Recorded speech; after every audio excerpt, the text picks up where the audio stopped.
Good evening, my fellow citizens. This government, as promised, has maintained the closest surveillance of the Soviet military buildup on the island of Cuba. Within the past week, unmistakable evidence has established the fact that a series of offensive missile sites is now in preparation on that imprisoned island. The purpose of these bases can be none other than to provide a nuclear strike capability against the Western Hemisphere. Only last Thursday, as evidence of this rapid offensive buildup was already in my hand, Soviet Foreign Minister Gromyko told me in my office that he was instructed to make it clear once again, as he said his government had already done, that Soviet assistance to Cuba, and I quote, pursued solely the purpose of contributing to the defense capabilities of Cuba, unquote.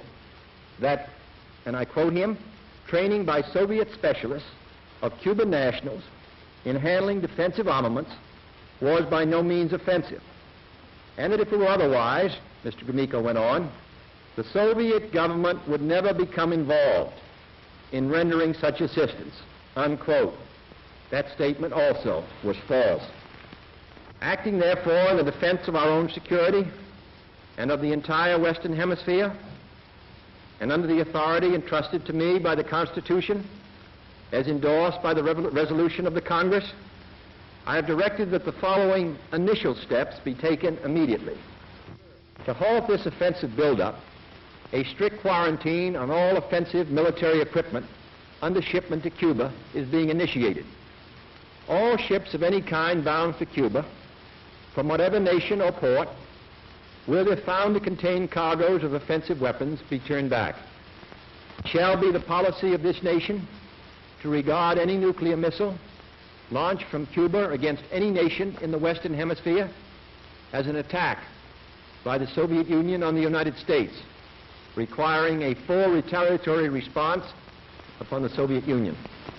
I call upon Chairman Khrushchev to halt and eliminate this clandestine, reckless, and provocative threat to world peace and to stable relations between our two nations.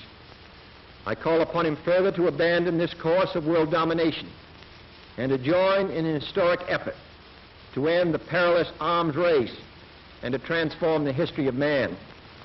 Our goal is not the victory of might, but the vindication of right. Not peace at the expense of freedom, but both peace and freedom here in this hemisphere, and we hope around the world.